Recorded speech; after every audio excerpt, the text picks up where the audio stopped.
Hello,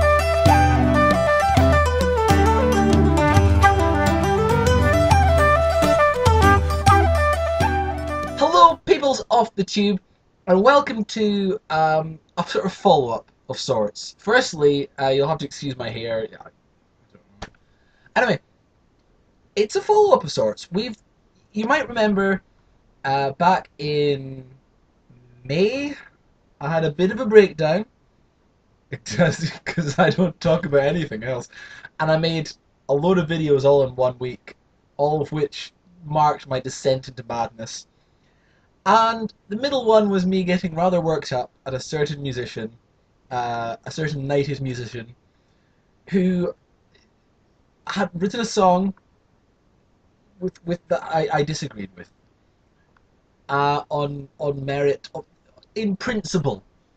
It wasn't the song doesn't have anything offensive in it, except for the fact that it's offensive to people who understand deductive reasoning. It's Anyway, so I guess that's why they call it the blues, except he doesn't explain why they call it the blues. We're past that. And I don't think we should really focus all our ire on one specific person like that, because if I were Sir Elton John and I'd watched that video, I'd be feeling rather worried. And you shouldn't feel too worried about me. I know, like, yeah, maybe you should. But that's a different sort of being worried about someone. Don't worry about it.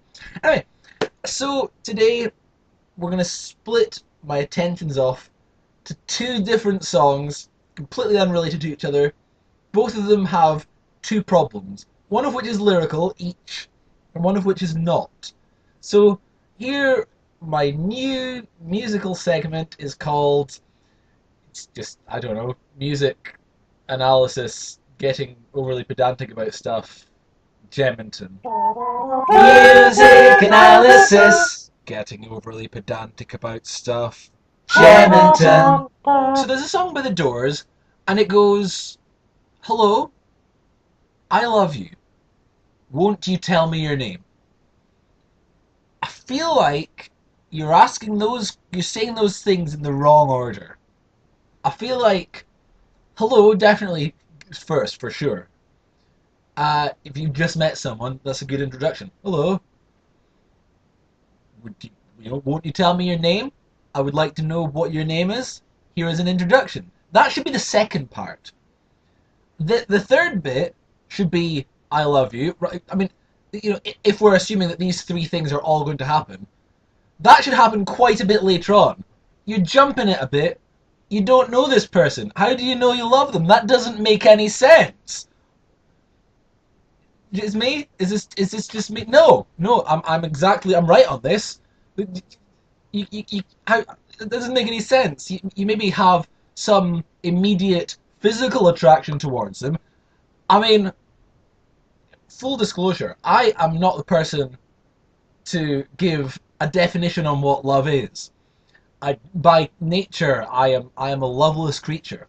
But that I'm pretty sure it's not that. I'm pretty sure there's a sort of longevity of interaction and interpersonal stuff that you can't just jump straight into as your second bit of knowing someone before knowing even what they're called. It doesn't make any sense. Also, if you're wildly in love with someone that you don't know, I'm pretty sure that's like step one of stalking. So that's not good. It's not good. That's not how you do love. That's not how it works. Pretty sure. No first-hand experience, but pretty sure that's not how it works. Okay, so I mean, maybe that's a bit of an obvious lyric to pick apart. But here's the thing. Is it just me? And I'm pretty sure it's not just me. Is it just me, or is that song, "Hello, I Love You," by The Doors, 1968, isn't that really, really suspiciously similar to "All Day and All of the Night" by The Kinks, which was 1965, 3 years earlier? It's the same song. Like here is my poor rendition of both. Hello, I love you. Won't you tell me your name? All the day and all of the night. It's the same song. There's maybe been a lawsuit about that already. Maybe this is not. Maybe I'm making a video of completely unoriginal material. But regardless, that's it's the same song. Interestingly, tangent. Here's another two songs that are not part of this video, but I'm just going to bring them up. Um, if you're familiar with Iggy Pop's "I Am the Passenger," you might have heard it. It's sometimes played in adverts. It's quite popular for transport companies and railway stations. The intro to that, I recommend listening to it. I'm not going to play them in here because copyright is too much hassle, and also I've got to source both of these songs. Iggy Pop's "I'm the Passenger" and the Proclaimers' "Over and Done With." Listen, not the whole songs, just the intro. It's the same. It's the same song again. They're not the same as "All the Day and All the Night" and "Hello, I Love You." Those are unrelated to this, but those two songs, "I'm the Passenger," "Over and Done With," are the same as each other. That's one song, just with a different tune sung to it. But they both go. I don't know what I'm playing. It's like a teeny tiny violin. Yeah, that's how they both go like that. So yeah, that's a tangent. Those aren't songs that are related to it. Well, they are. They're tangential songs. So, what is my other song? Well, you might not know this. You might know this, depending on whether you know this or not.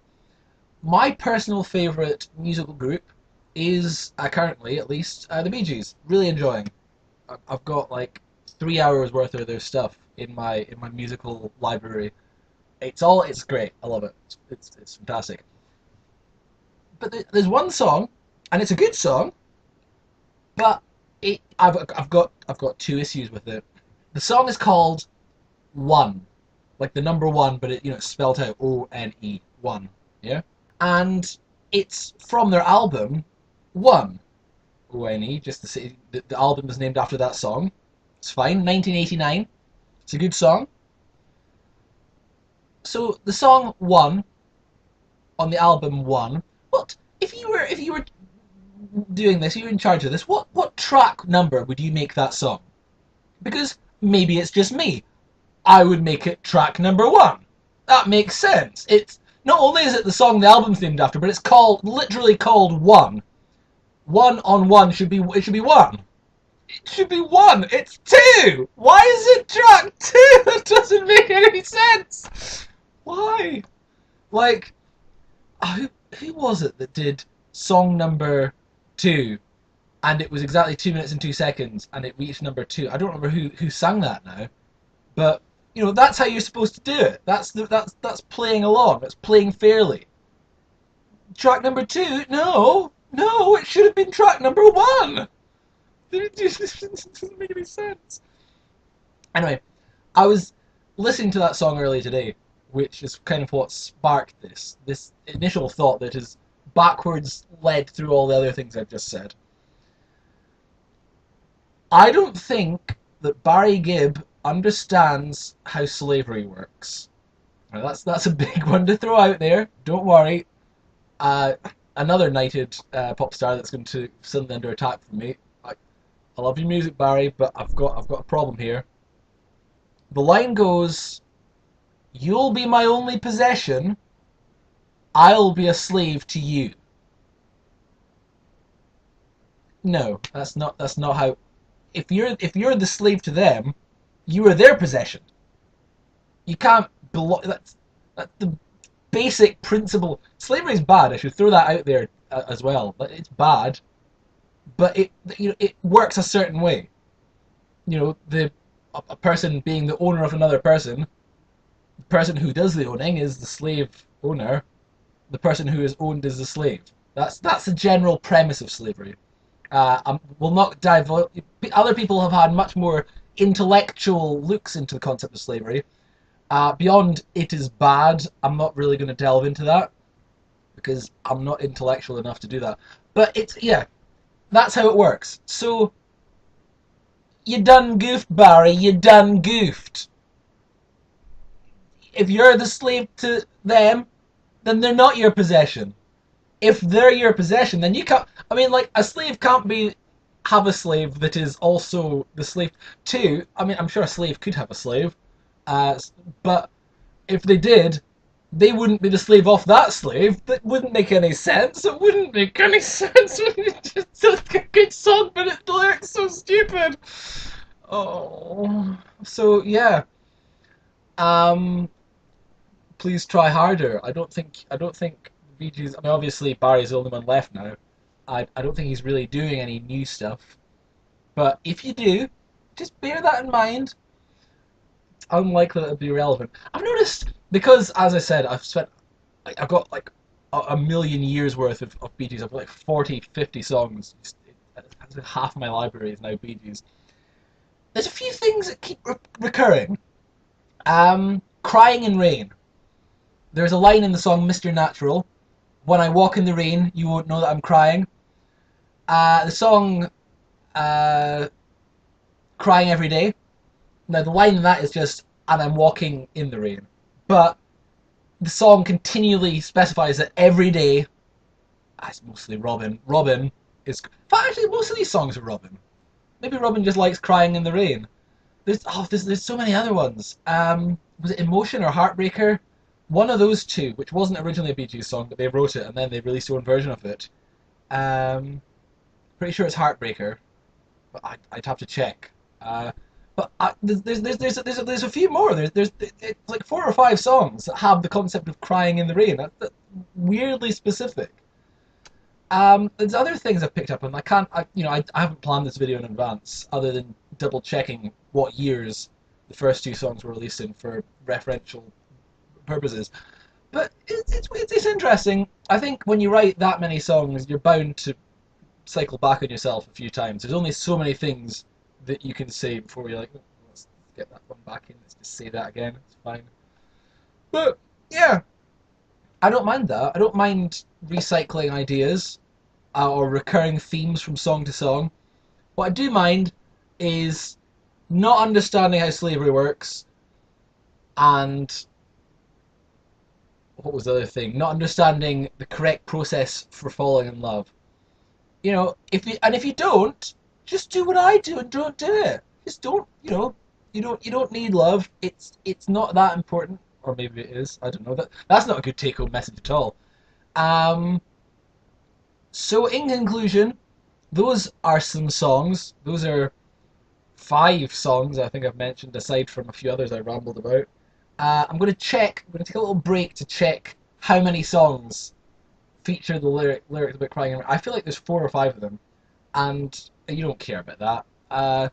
I'll do that in the post-credit scene, and I'll see you then if you stick through the end credits. You don't have to. The lighting here is not great. I made this a bit off the hoof. To be honest, it's not bad for this time of day. That could be worse. I don't look as fabulous as I could, but let's be honest. When do I? So that was nice. I hope you enjoyed it. Please stick around, or don't, for the end credits. For the after the end credits, when I tell you something you're not interested in. I'll see you then. And if I don't, I'll see you sometime, or maybe I'll never see you again. Maybe this is it. Maybe this is it for us. I don't know. Either way, until then, thanks for watching. Have a nice day.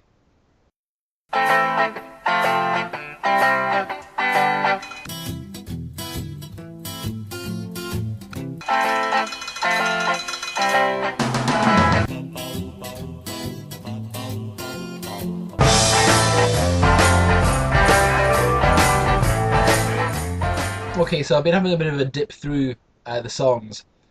Love You Inside Out was one I was trying to think of that has the line, "It's enough to leave me crying in the rain." Heartbreaker, it was Heartbreaker, originally sung by Dionne Warwick, but written by the Bee Gees, and then they did their own version a few years later. Uh, what, yeah, they just, somewhere in the bridge, "I'm crying in the rain." There's also a song that I've never even heard before. There's one, it's not just the ones I've listened to, there's other songs. There's a song called Tears with, it's